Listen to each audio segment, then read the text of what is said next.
Bonjour et bienvenue sur ma chaîne YouTube. Aujourd'hui, je vais vous faire une vidéo, c'est sommes-nous en bear market ou pas? C'est un peu la suite de la précédente vidéo où j'avais dit que ça y est, je prends le risque, je re-rentre avec mes stablecoins, que j'avais accumulé pas mal de stablecoins de fresh money pour rentrer dans les cryptos. Sur la moyenne mobile des 50 dernières semaines, donc le Bitcoin était environ à 103 000 dollars et ça s'est invalidé.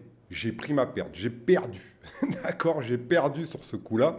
Il faut l'accepter. On ne gagne pas toujours. Donc je commencerai par cette vidéo pour vous dire que en investissement sur les marchés financiers ou dans les crypto-monnaies, encore pire dans les crypto-monnaies, vous misez sur le futur. Est-ce que quelqu'un d'entre nous sur cette planète maîtrise le futur? Les seuls qui peuvent maîtriser avec les plus grosses probabilités le futur, ce sont des gens comme Trump, comme JP Morgan, comme ces grandes banques qui font un peu la pluie et le beau temps sur ces marchés. Mais nous, simples retail, simples investisseurs particuliers, on fait avec les données qu'on a, on place des billes et on gagne ou on perd, d'accord? Donc, j'ai perdu. J'ai perdu. Et ce que j'ai perdu définitivement, eh ben, c'est ce que je vais répondre dans cette vidéo. On va aller voir des indicateurs, on va aller voir des gros indicateurs. Donc pour moi maintenant, clairement, vu les niveaux atteints par Bitcoin, j'ai un biais baissier. Mais est-ce que c'est terminé? Est-ce qu'on n'aura pas de prochaine vague haussière? Bah, tout m'invite à penser que non. Et surtout un indicateur que si vous avez regardé ma précédente vidéo, eh bien ça va vous parler parce que j'ai vu une espèce d'anomalie avec ce qui est en ce moment. Alors, je peux me tromper, encore une fois. Je me suis trompé lors de la dernière vidéo. Moi, mon cycle, il est réussi. C'est jackpot pour moi. Moi, j'ai investi il y a longtemps sur Bitcoin, sur Ethereum, sur des cryptos. J'ai gagné. D'accord? J'ai gagné. J'ai perdu sur le dernier coup. Mais si on prend la globalité, j'ai gagné. Donc ça, on ne peut pas me l'enlever. J'ai gagné. Et je pense que j'ai réussi à faire gagner d'autres personnes avec moi. D'accord? Maintenant, l'un des principaux problèmes qu'ont eu la plupart des personnes lors de ce cycle, c'est ce que j'avais très bien dit avant justement que ça commence. J'avais parlé il y a un peu plus d'un an maintenant, j'avais dit attention, il y aura l'argent sur la table et va falloir aller le chercher, le retirer avant qu'il disparaisse. Et c'est exactement ce qui s'est passé. Maintenant, je pense que tout le monde aura la chance de revoir cet argent et de le récupérer. D'accord? Je pense. D'accord? Encore une fois, on parle du futur. On parle du futur et personne ne le connaît.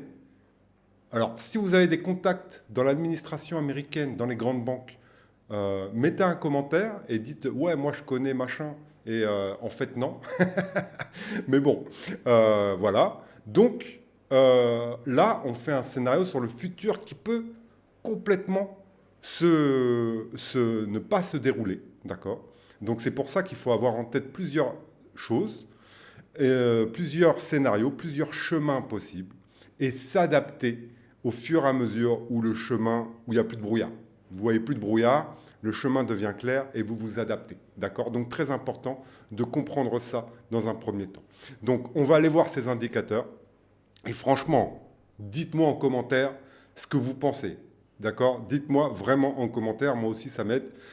J'ai fait une newsletter hier où j'analysais, je pense, de manière lucide la situation.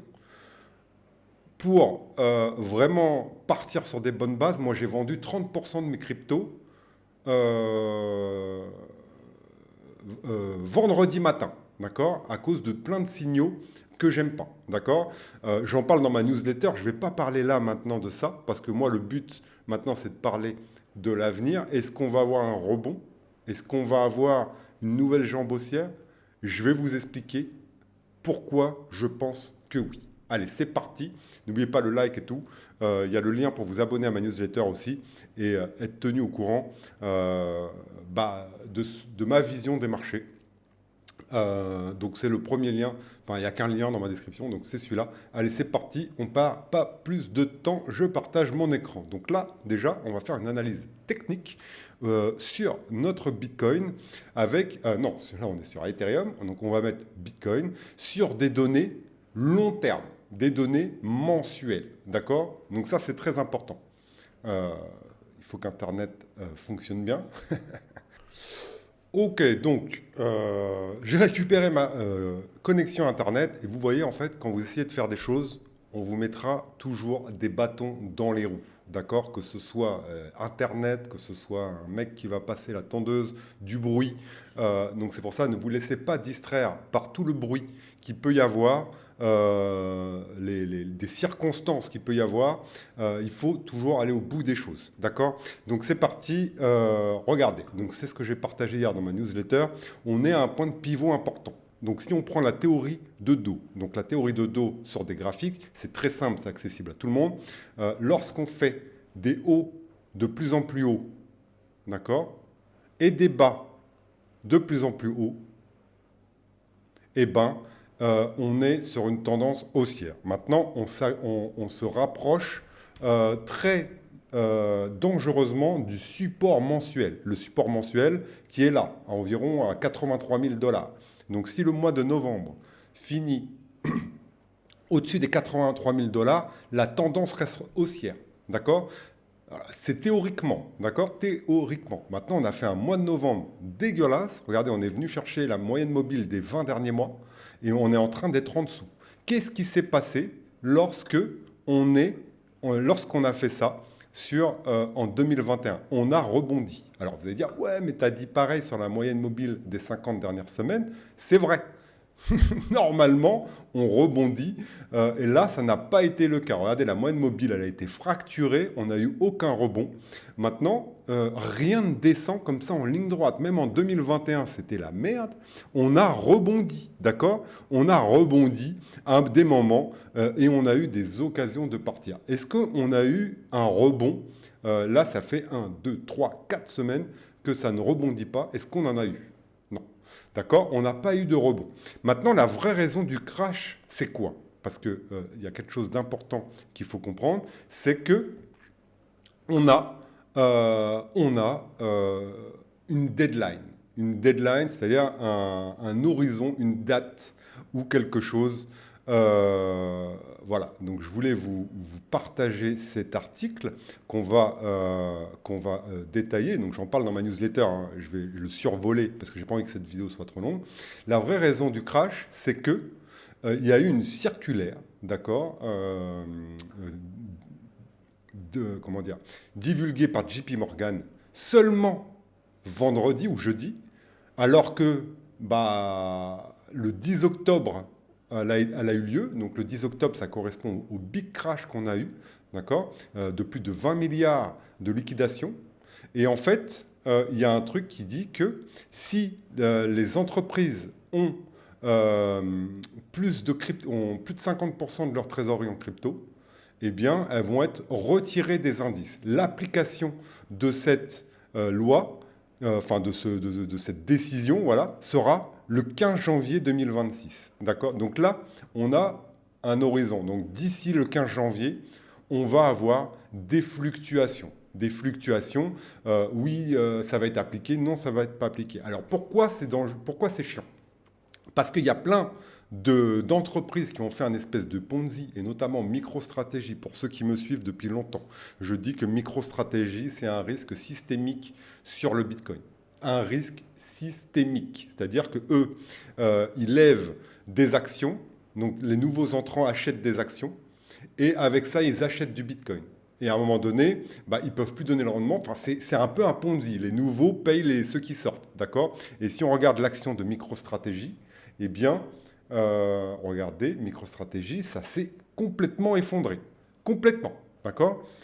C'est pas qu'un peu. Voilà, regardez MicroStrategy. Depuis le haut, on a fait 63% de baisse. Et les 2 derniers mois, donc si on prend, voilà, depuis le 6 octobre, regardez ici, on a fait 54% de baisse. Pourquoi? Parce que du coup, alors depuis le 6 octobre, on a eu la dépêche, ils ont eu la dépêche ah bah non, là c'est la semaine du 6 au 13, donc c'est pour ça. Ils ont eu les boîtes, enfin les sociétés ont eu cette dépêche le 10. Nous on l'a su qu'hier, le grand public. Vous voyez pourquoi je vous dis, si vous êtes dans les petits papiers, on va vous dire vend, parce que là ça pue, il y a un truc qui pue. Là si vous connaissez des gens, vous connaissez un peu le futur, d'accord? Nous, on l'a su là. Donc voilà, c'est pour ça qu'il y a eu énormément de ventes d'entreprises qui avaient mis des cryptos dans leur trésor, parce que du coup, s'ils sont plus listés sur les indices, ils perdent ce côté rentrant d'argent liquide pour acheter, pour entretenir le Ponzi. Vous comprenez le truc? Donc ça, c'est la vraie raison. D'accord? Il y a une autre raison qu'on va voir plus tard qui m'inquiète, et c'est pour ça que j'ai repris 30% de crypto, 30% de mon cash, avec une légère perte. Encore une fois, j'insiste, une légère perte parce que moi j'étais re-rentré sous la moyenne mobile, d'accord, sur Bitcoin et Ethereum. Elle n'a pas tenu. Maintenant, je pense qu'il y aura un rebond, et on va voir ça dans cette partie-là. Je pense qu'il y aura un rebond. Avant de rebondir là-dessus, parce que bon, j'ai beaucoup de choses à parler. Je pense qu'aussi qu'il y a un... Donc du coup, voilà, on va finir avec ça. Donc il faut que je reste carré, parce que j'ai envie que tout le monde comprenne bien. D'accord? Pour finir avec ça. Donc pour moi, MicroStrategy, si ce décret rentre, et comme pas mal de boîtes qui ont ça, MicroStrategy, ils ont plus de 600 000 bitcoins en trésor. C'est-à-dire que si cette loi passe et qu'ils sont délistés, c'est la merde. Leur coût de revient sur leur prix d'achat moyen de bitcoin, c'est 74 000 $. D'accord? Donc ici. D'accord? Donc c'est pour ça qu'ici, vous voyez, j'ai mis un gros trait vert. Pour moi, c'est le plus gros support qu'il peut y avoir sur Bitcoin. C'est-à-dire que pour moi, s'il n'y a pas de rebond avant là, c'est vraiment très inquiétant. Mais du coup, le risque que prend MicroStrategy, et je pense que c'est ça pour ça qu'on est là, c'est que tout le monde se dit, oh là là, si ce décret passe, MicroStrategy éclate et Bitcoin s'en va en enfer, parce que c'est 600 000 Bitcoins qui sont à vendre, et ça rappelle les Terra Luna, les Triaro Capital, les FTX, les merdes qui ont fait sombrer les cryptos en 2021. D'accord? Donc c'est un risque systémique. Il y a un autre risque, bien sûr, à prendre en considération, c'est l'IA. L'IA avec Nvidia qui a dans sa main le marché mondial action, qui a dans sa main une crise. C'est ce qu'a dit d'ailleurs son PDG, hein. Je l'ai mis ici.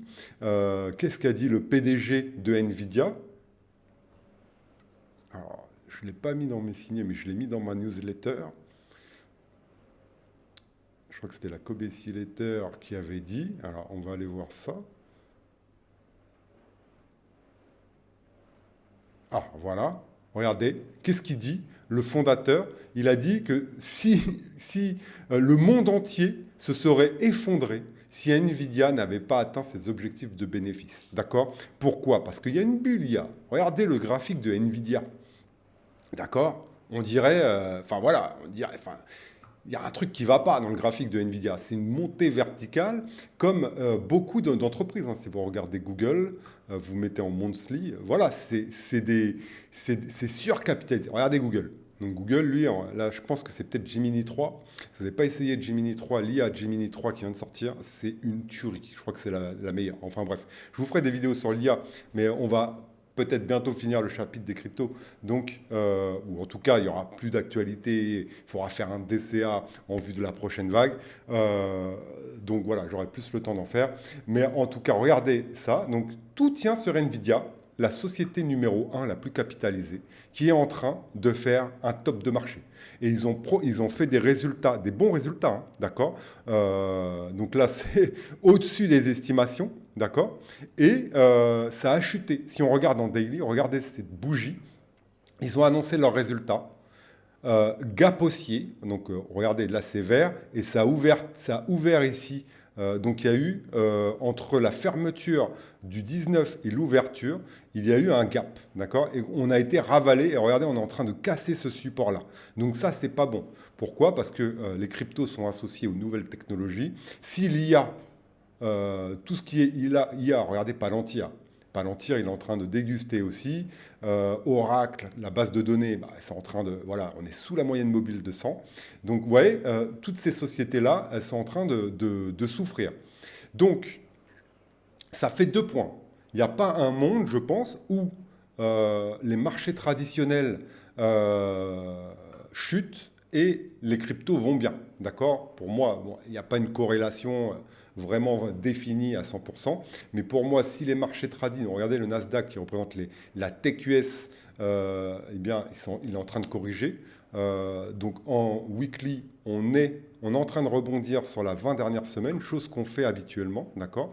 Donc si on a un truc comme ça, croyez-moi, si on a un truc comme ça, c'est-à-dire que là, on fait peur, et finalement, non, en fait, c'est génial, l'IA, on remonte, les cryptos, pour moi, vont bien performer. Pourquoi? Parce qu'elles se sont fait matraquer là. Là, les cryptos, elles sont toutes sur leur plus bas. Hein. Vous voyez Ethereum, ça a bien craqué. Vous voyez Solana qui a chuté. Regardez Lido, il est sur son plus bas. Vous voyez des cryptos, des bonnes cryptos. Le BNB, regardez comment il a bien chuté. D'accord? Donc, les cryptos se sont fait massacrer. Donc, où il y a de l'argent à faire, bah, c'est plus sur les cryptos à l'heure actuelle qu'ailleurs, d'accord? Surtout sur les altcoins. Et on voit Ethereum qui tient bien sa tendance, d'accord?